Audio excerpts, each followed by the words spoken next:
मैं 3 बार suicide attempt कर चुका हूँ और हिंदू, मुस्लिम, क्रिश्चियन, बुद्धिस्ट, आदिवासी संप्रदाय को काफ़ी स्टडी कर चुका हूँ। हालांकि मेरी 49 प्रॉब्लम्स का सॉल्यूशन इनमें से किसी के पास नहीं है। संविधान में ढूंढने की कोशिश कर रहा था।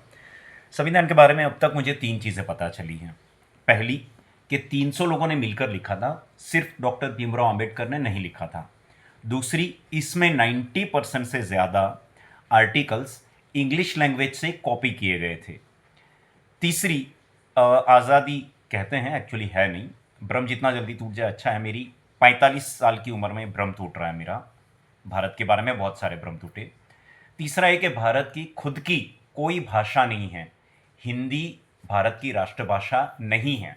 और राष्ट्रभाषा बनाने का जब जब प्रयास किया गया, हम जैसे चूतियों की तरह 4 पीढ़ियों से लड़ते आ रहे हैं। नेता आपस में लड़ते रहे, इसलिए हमारी कोई राष्ट्रभाषा बनी ही नहीं। संविधान की कुछ कमियां जो मुझे दिख रही हैं, मैं तर्क के बेस पे इसको बोल रहा हूँ।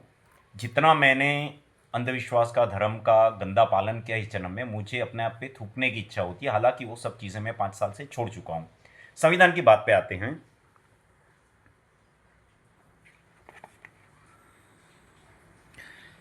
इस पे लिखा है कि ये पॉकेट साइज है।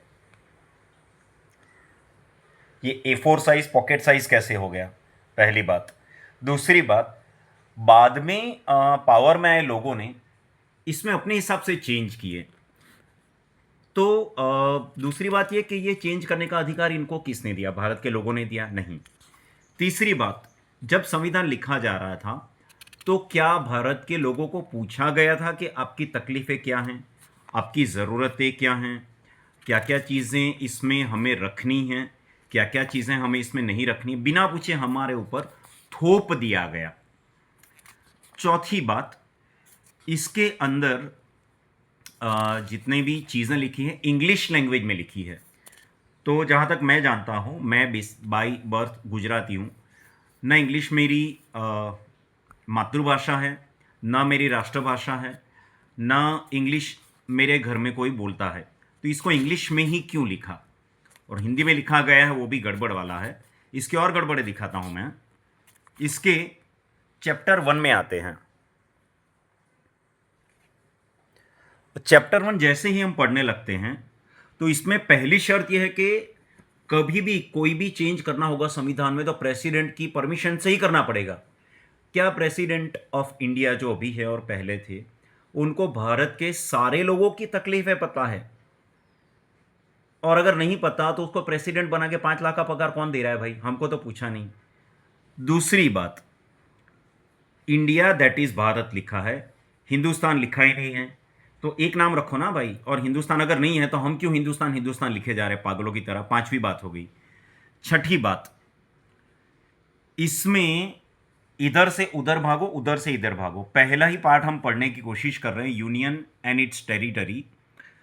तो जैसे ही पढ़ना शुरू करते हैं तो बोलते हैं कि इस वर्जन को पढ़ते वक्त अगर स्टेट और टेरिटरी की बात करें तो 1955 का वर्जन पढ़ो।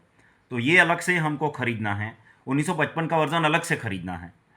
दूसरे पैराग्राफ हम पढ़ने आते हैं तो दूसरे पैराग्राफ में बोलते हैं कि कुछ कुछ स्टेट पे यह संविधान लागू नहीं होगा। अगर कुछ स्टेट भारत में है तो उस पर लागू क्यों नहीं होगा भाई? ये डिफरेंसेस क्यों?